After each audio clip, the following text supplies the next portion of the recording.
بسم الله الرحمن الرحيم. الحمد لله رب العالمين، صلى الله وسلم وبارك على نبينا محمد وعلى آله وصحبه اجمعین. اما بعد، ہم لوگ عمدۃ الاحکام للامام المقدسی اس کتاب میں کتاب الایمان والنذور پڑھ رہے ہیں. اب سب سے پہلے اس میں کتاب الایمان کا ذکر ہے، اور اس میں ہم لوگوں نے کچھ حدیثیں پڑھ لی تھی. آج ہمارے پاس جو نسخہ ہے اس کے اندر حدیث نمبر 358 ہے. بعض دیگر پی ڈی ایف کے نسخوں میں 444 ہے. حدیث ہے حضرت ابو ہریرہ کی. جی شیخ شروع کریں.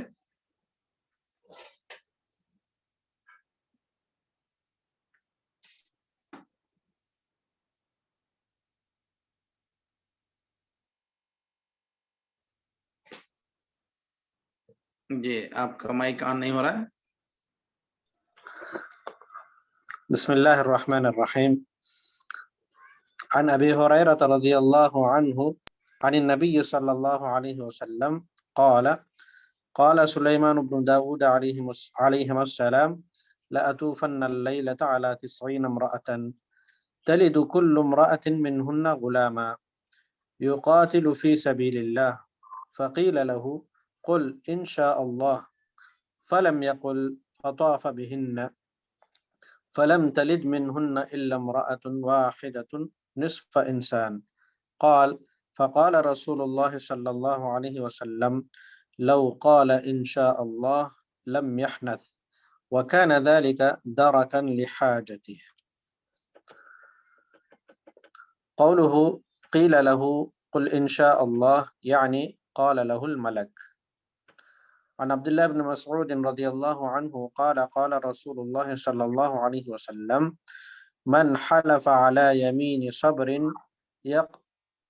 يقتطع بها مال امرئ مسلم هو فيها فاجر لقي الله وهو عليه غضبان ونزلت إن الذين يشترون بعهد الله وأيمانهم ثمنا قليلا إلى آخر الآية.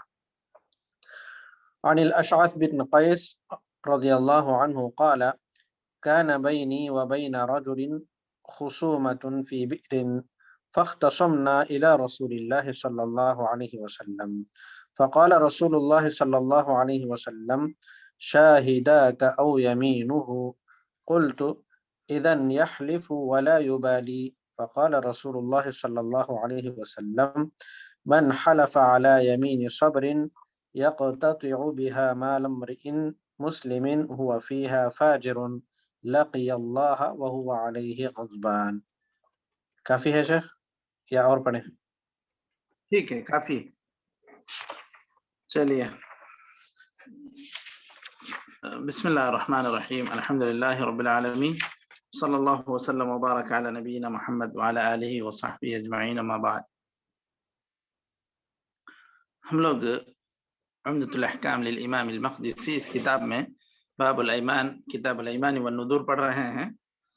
اب اس میں ہم لوگوں نے کچھ حدیثیں پڑھ لی تھیں. آج جس حدیث کو ہم لوگ پڑھنے جا رہے ہیں 358 ہمارے نسخے میں ہے، بعض پی ڈی ایف کے نسخوں میں 444 حدیث نمبر. حضرت ابو ہریرہ رضی اللہ عنہ کی روایت ہے کہ نبی کریم صلی اللہ علیہ وسلم نے فرمایا سلیمان ابن داؤد علیہ السلام نے کہا آج رات میں 90 عورتوں پر گھوموں گا اور ہر عورت سے مجھے ایک بچہ ہوگا جس کے ذریعے سے میں جہاد کروں گا. مطلب یہ کہ ایسا بچہ ہوگا جو اللہ کی راہ میں جہاد کے لیے حصہ لے گا یا جہاد کرنے کے لیے حصہ لے گا. تو انہیں یاد دلایا گیا کہ تم ٹھیک ہے جو اس طرح کا ارادہ کر رہے ہو تم انشاءاللہ کہہ لو. تو آپ نے انشاءاللہ نہیں کہا. پھر اتنی تعداد کی عورتوں پر آپ نے گویا کہ اتنی بیویوں پر آپ نے دورہ کیا یا یوں کہیں کہ سب سے تعلق قائم کیا، لیکن سوائے ایک عورت کے وہ بھی آدھا بچہ ہی ان سے ہوا. تو آپ صلی اللہ علیہ وسلم نے کہا، یعنی راوی کا بیان ہے کہ آپ صلی اللہ علیہ وسلم نے کہا اگر وہ انشاءاللہ کہہ لیتے تو پھر انہیں اپنی قسم توڑنے کی ضرورت نہیں پڑتی، یعنی وہ قسم توڑنے والے نہیں ہوتے. انہوں نے قسم کھائی تھی